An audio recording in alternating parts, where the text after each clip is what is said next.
Want to add some drama to your digital patterns? Today we're drafting a gorgeous puff sleeve in Affinity Designer. I'll walk you through the whole process from basic shape to the perfect puff so you can use this in your next project. Hi, I'm Christina and I love to digitally draft patterns, creating unique pieces of wearable art. And this is perfect if you're learning how to digitally draft patterns and just want to add a little bit of volume or a little bit of style to your designs. I'll break it down into easy steps you can follow along even if you're new to digital drafting. So let's go ahead and bring up Affinity Designer and get patterning.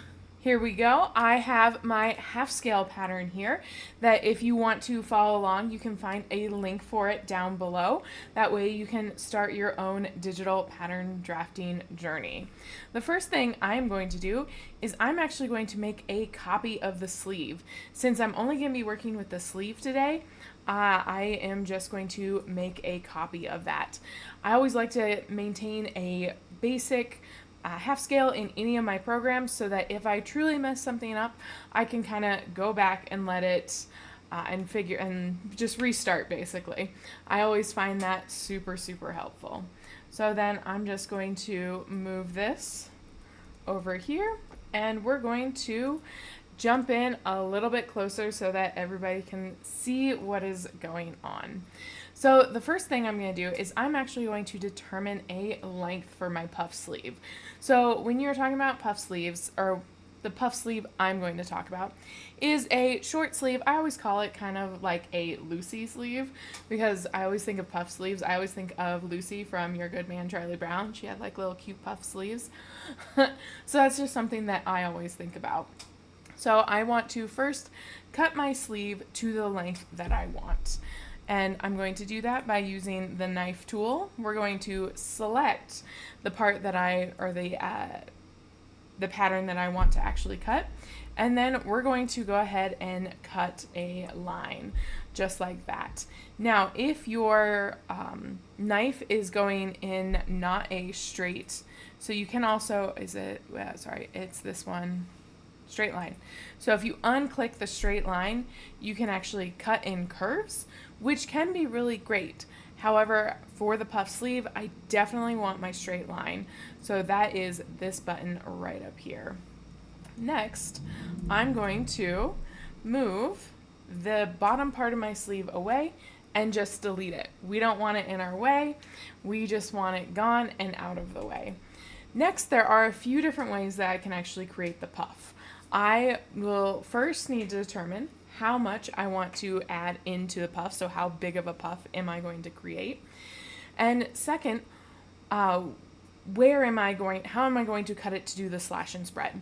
So like we just did the knife, I'll do this really fast. We can select, and then I can say I want to cut it here, here, here, here, here, here. But that's not giving me a very even distribution of cuts. I could then spread these out, make it work, and would it technically be a puff sleeve? Yes, it would, but you would not be having a super accurate puff.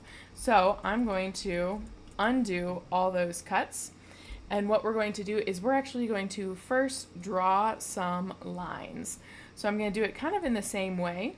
I'm going to try to get them a little bit better spaced, but we are going to go in and actually space them properly.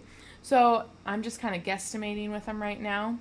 Now I want to actually align, or I want to distribute them evenly. So I'm going to shift and get them all selected like so. And then we're going to go into our alignment menu right up here, and we have a couple different options. So you can align them all to the left, all to the center, all to the side, or there's this last one that it's spaced horizontally. So I can then make sure that it's spaced horizontally and it automatically spaces them horizontally. I can also line them up at the bottom, that way they're all even if I want. There's a lot of different things that you can do within this particular menu that can help you actually really make sure that you're aligning stuff, you're spacing stuff evenly. You can even tell it to, instead of auto distribute, you can tell it how much you want it to distribute and just go from there, which we could use later. So we're going to auto distribute. We're going to hit apply. And there we have it. Now we do have a few other options. We can lock all these and then go back through with the knife and cut them apart so that, I'm actually just going to show you that. So I'm going to highlight. Let me make sure I get everything. We're going to highlight. We're going to move it right here. So if I wanted to do that, the first thing I'd want to do is I want to bring this one front. So right now that pattern piece is actually in the very back and I want it in the front. So I'm going to now re-highlight all these guys and we're going to lock those pattern pieces. So now I shouldn't be able to actually move it or manipulate it, where I can still move and manipulate my sleeve.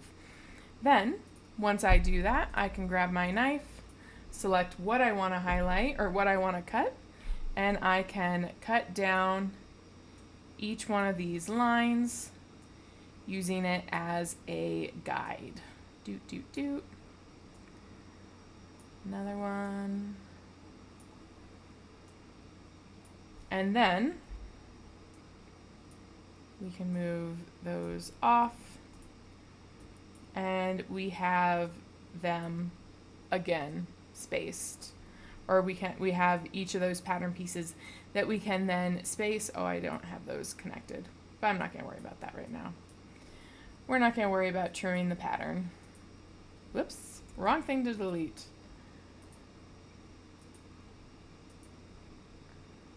We'll just move that out of the way. Get those guys. There we go. So then I have that perfect, and and it works. So I could continue I could continue and just work with the puff there and actually create the thing. I do want to show you another way you can do it. So you can actually select over all of the pieces and then you can go in to geometry, divide, and it actually will divide everything for you. So everything that's crossing, it's going to divide. So this piece is also dividing. So it can be a little frustrating when you do it that way. It's a much faster way, technically. But then I always like to kind of go in and delete these extra little bits so that they're not in my way. So is it actually faster? It's faster to cut them all, but is it actually faster in the long run? I'm not sure, because then we still have to go through and pull each one of these pieces out and get it. We're going to delete that and delete those since we're not going to be working with, we're not going to be truing anything. So then I can move that. I can move the next one.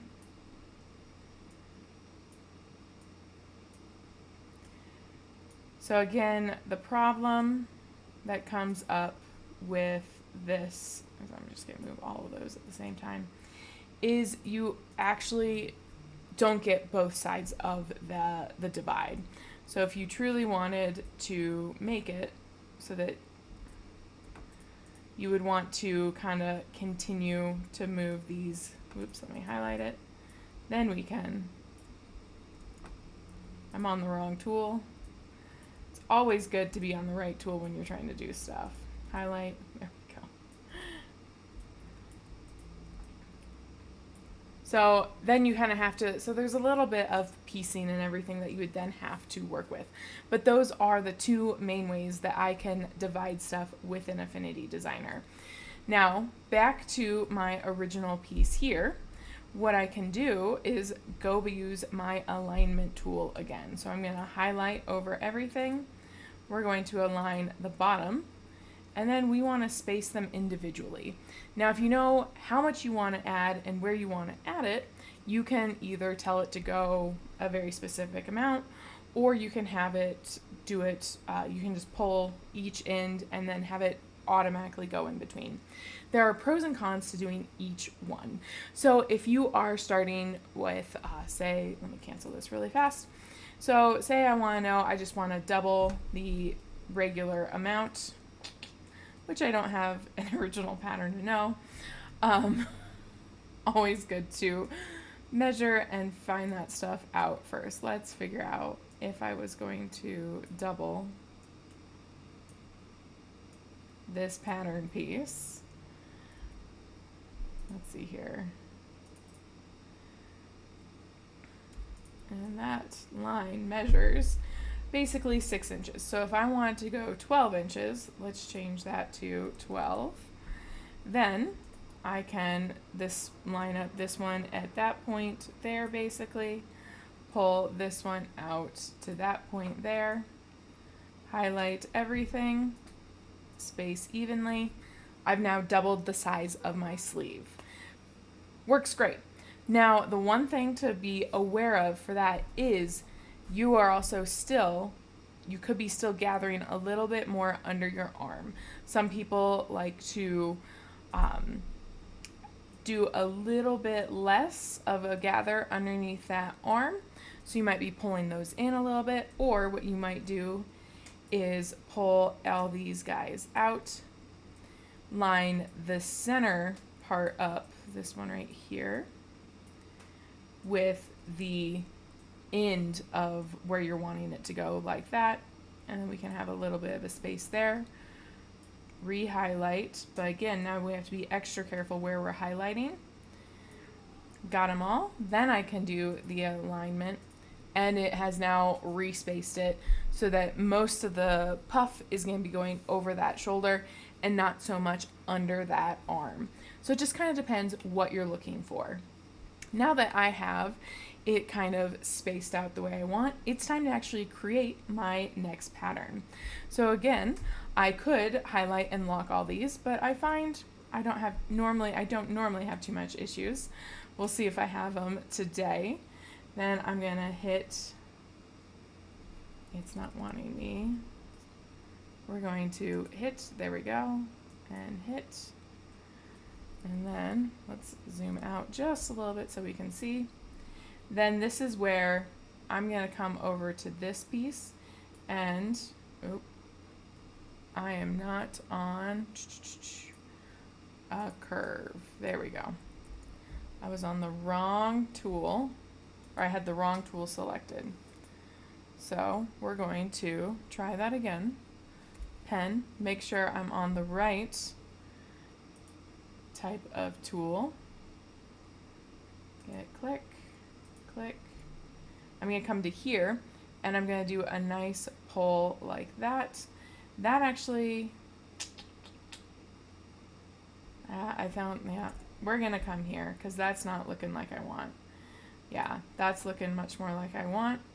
Then I can pop basically right in the center here, and I'm probably going to pop that up just a little bit. We're going to, again, do a pull. Get it to a hard corner. And then I'm going to kind of come in and edit each one of these points a little bit because they aren't quite where I want them to be. It's always important to kind of true up your pattern and make it work. The other thing that I would do personally with a puff is I would actually move this point, if I can grab it. I would move this point up about an inch, maybe a little bit more. We're actually going to go ahead and give that a curve so that we then have our puff sleeve completed. And that's it. You just drafted a beautiful puff sleeve in Affinity Designer. Now you can tweak it and add a little bit more fullness or a little bit more height to get the puff sleeve you want. If you found this tutorial helpful, don't forget to give it a like. It really helps the channel. And I'd love to hear from you in the comments. What kind of patterns do you want to see next? Let me know, and I might be able to cover that in an upcoming video. And if you are enjoying learning digital pattern drafting in Affinity Designer, make sure to subscribe and check out some of my other tutorials. There's plenty more to explore. I hope to see you in some of my other videos. Happy patterning!